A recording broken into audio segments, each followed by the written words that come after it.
Hello my lovelies, welcome back to my channel. If you're new here, I'm Luz, and on this week's video we are going to be talking about every single book I read in the month of October. October was quite the month, so let me grab the books off the shelf that I read and then we can dive in and discuss.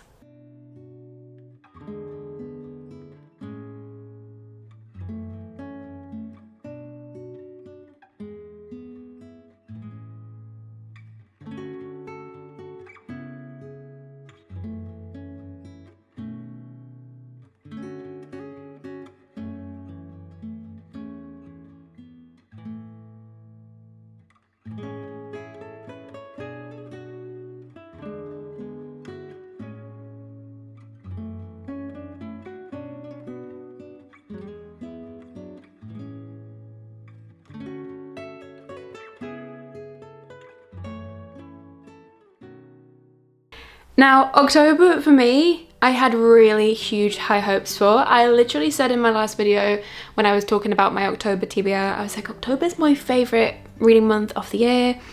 It is without a doubt my favourite time of year to read. I always have a great time, yada yada yada yada yada. Guess who went and jinxed themselves? Yeah, this girl right here. I was battling this slump of my life in October. I was like, there is no way. No way in hell we are going to be having a book slump in October. What do you mean? You can't do this to yourself. This is like bookish doom. So I was like fighting. I was fighting the good fight. I was like, please, let me just keep reading. Let me just hope that this book slump goes and fades away. That massively impacted the experience I had in October. Hugely. It really, really did. And so there's quite a lot to unpack this month. There's quite a lot to unpack. There's a lot to say. There's a lot to share. So grab yourselves a drink, let's get cozy, and let's talk about my October reading wrap up. So I did manage to read a total of 7 books still, which I don't know how I did that. I don't know how I did that. I'm actually really delighted with a final score of 7 for October. Not sure how we did it, but we did it. So the book that I started off October with was Princess of Blood by Sarah Hawley. We start the month off with this and I was like, yeah, we're moving strong, because you guys all know I talk about it all the time, but I absolutely loved and adored with my whole entire heart and soul Servant of Earth. So the fact that book 2 came out and it was sat there on my Kindle, I was absolutely stoked. I was like, we are in for such a good time. Let me tell you, this is a book that does not disappoint. If you love book 1 and you go into book 2 with high hopes, those high hopes, they're gonna be met. My brain was literal scrambled egg. Scrambled egg by the time I got to the end of this book. So I was like, wait, what do you mean? What do you mean? I went on holiday with my mum and I read this whilst I was on holiday, and I finished it on the plane home, and I was literally like, I cannot believe what I am reading right now. I don't know what's happening. I feel like the rug has been pulled from underneath me in the best possible way. I am shocked to my core. Shocked. It was the cliffhanger to end all cliffhangers. With book 1, you're focusing mostly on these trials that are taking place, and obviously in book 2, the trials are over. We're moving on to the next phase, if you will. And the next phase is jam-packed with political intrigue, court politics, and character and relationship developments. There's a lot taking place, there's a lot happening, and the slow burn sizzles so good and scrumptious. Sarah Hawley was leaving this gorgeous trail of breadcrumbs. You better believe I was hoovering up every single one. I was obsessed. Ultimate devotion, crazy plot twists, and even crazier cliffhanger endings. That's what you're gonna get with this. This was 5 stars all over. And I loved it, and I had the time of my absolute life, and I honestly cannot recommend Servant of Earth and The Princess of Blood. Both 5 stars, 5-star energy, 5-star experience.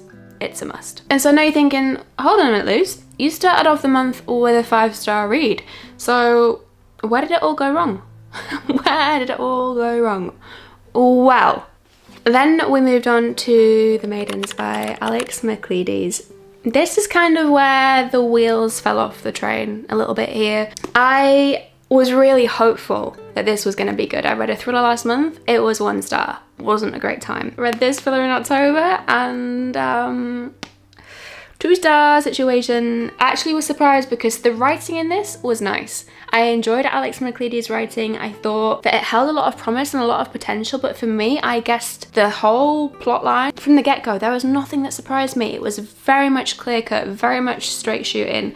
And in my head, I was like, okay, surely we're gonna deviate. Surely there's gonna be some twists that take place, something. And there just wasn't. There wasn't anything for me. And it was a shame because in principle, this is almost a dark academia thriller, which would have been the perfect October spooky season kind of read. And it had all the promise, but for me, it just wasn't executed how I wanted it to be executed. And can someone tell me why there were so many creeps in this book? However, that being said, please take what I'm saying with a pinch of salt because 1, I am not a thriller girly. 2, reading is subjective, so this is just my opinion, and I do know so many people who have loved this book. This has got a good reputation. It really, really, truly has. So I am definitely an anomaly with my reading experience with this. I just didn't enjoy it in the way that I wanted to. Then I picked up A Bargain So Bloody by Vasilisa Drake, and the concept of this is basically that she is a prisoner in this prison, and she is desperate to escape, and the only way she can escape is by making a bargain with the most dangerous prisoner of all, who happens to be a vampire. He agrees to get her out. He doesn't agree to let her go once she is out. That's what's happening here, and I was like, okay, I feel as though the premise of this is really, really great, and it's giving all the October vampire kind of vibes that I am looking for. This one I enjoyed. It kind of felt middle of the road for me. I gave this one 3 stars. I think this will be perfect if you are wanting a vampire book that is easy to consume, it's fast paced, it's got some spice in there, there's a little bit of everything sprinkled in, and it is very, very well balanced. I did feel at points that the plot felt a little bit skipped over, and that sometimes the FMC came across as a little bit juvenile, but I think that was intentional. I feel like with this series, we are going to experience a lot of character development, which is always, always a gorgeous thing to experience, I think. And so I'm excited to see what happens with her character, how it develops, and how the story proceeds, especially from the ending and from where we left off. Now, in between all of this happening, and all of this taking place, there were several books that I picked up and attempted to read.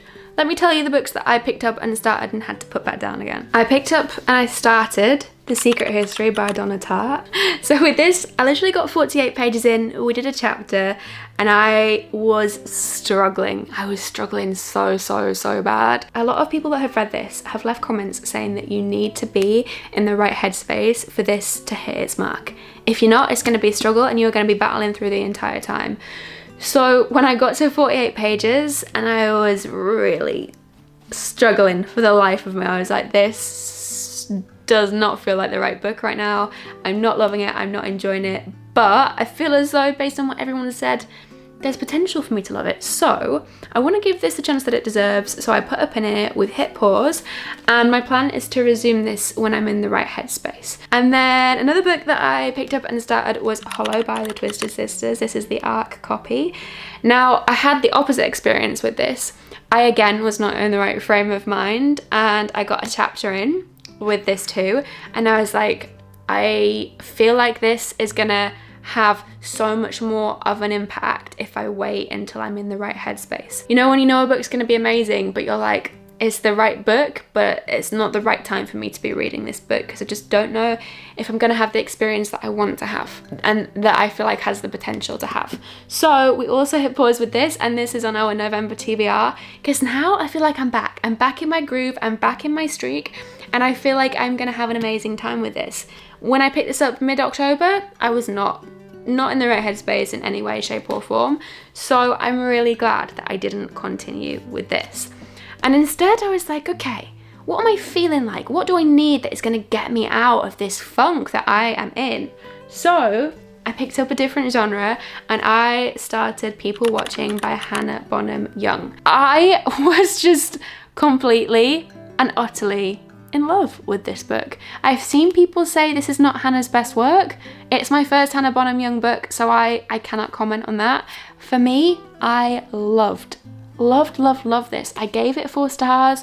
It was the perfect, cozy kind of romance that I needed, but it also felt raw and realistic too, because they each have their problems. They each come with a history, and they each come with experiences and things and hardships that they are going through and experiencing. The romance between our sexy playboy mustache man and Prue, who honestly, truly, if dark academia was a personality type, she would embody it to her core. Yeah, the romance and the chemistry between those two, I loved. I was here for. It warmed my heart. It was easy, it was sweet, it was wholesome, with some spice, might I add, and a lot of emotional depth, which, yeah, it was needed and appreciated. And I felt like it gave me like a little bit of a pick-me-up that I was well and truly after. So this was an easy breezy 4-star, and I had a great time. And then because I wasn't in the best headspace mentally, I was like, okay, I need something that's gonna help me up here. I really do. I'm in need. I need a book that's gonna feel like therapy for me. That's what self-help books are.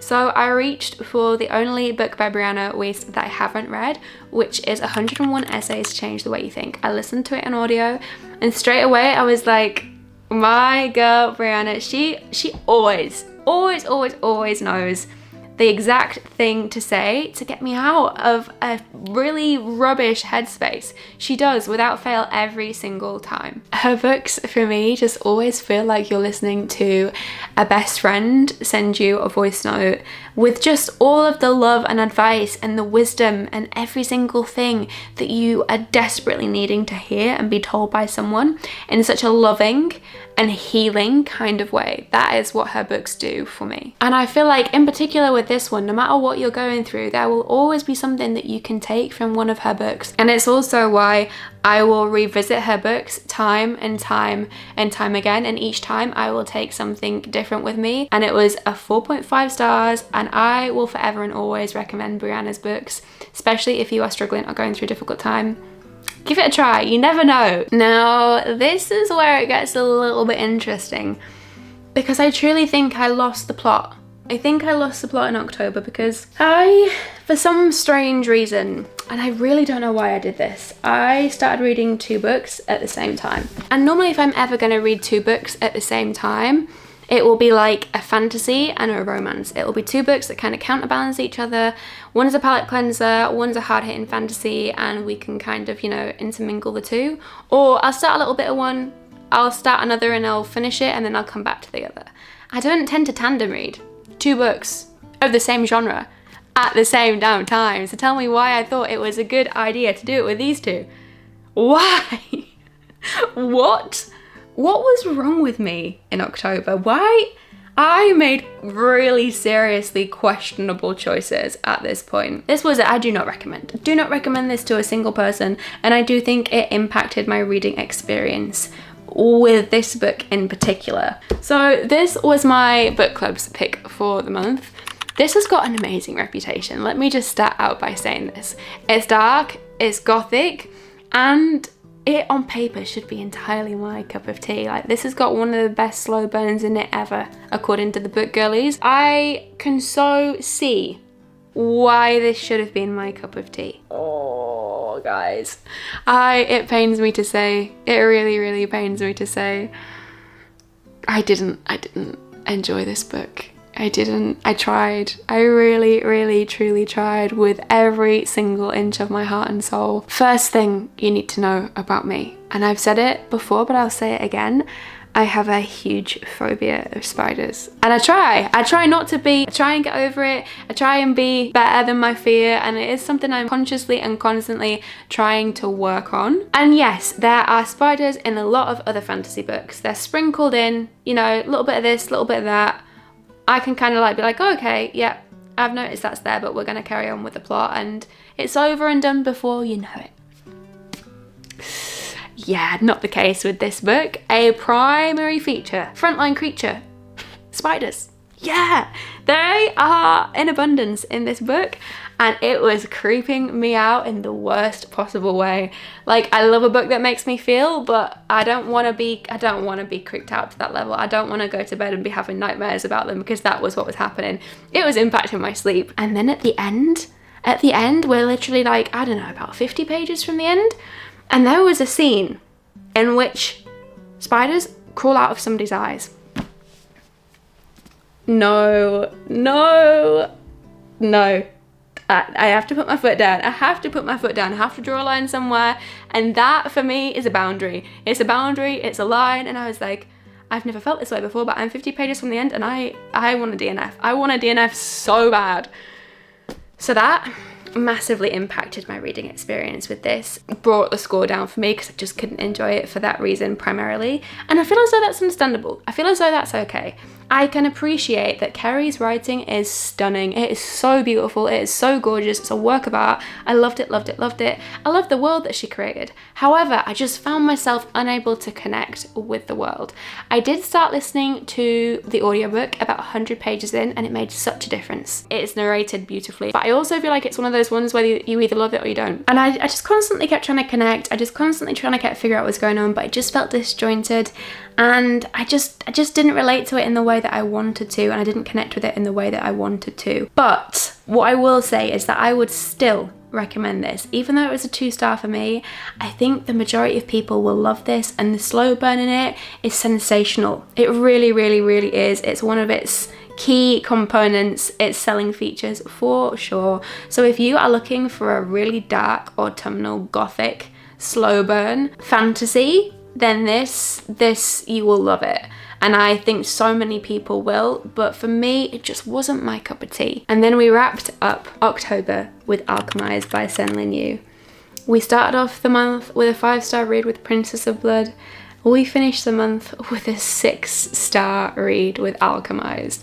The book hangover has never been so real, let me tell you. Such a heartbreakingly, devastatingly beautiful book. You're in for the ride of your life. Buckle up. This is a 6-star read that will stay with me. It'll stay with me forever.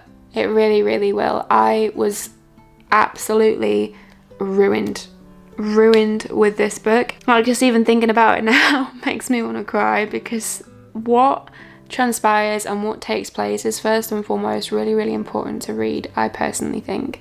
And there are a lot of parallels between modern day life right now and this book. There really, really are. And I think how Sen-Lin Yu has done that is just beautifully, remarkably done.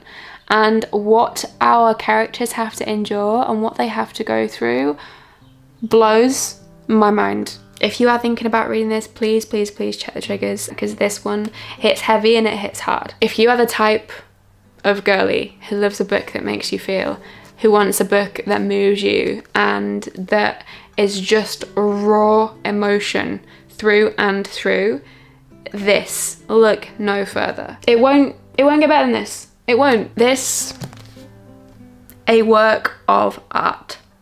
A work of art. And I'm in awe. And I'm heartbroken. And I'm sobbing. And I'm still sobbing. And I'm probably going to be forever more sobbing over this book and the number that it did on me. But I wouldn't change a thing. Not a single thing. Extraordinary.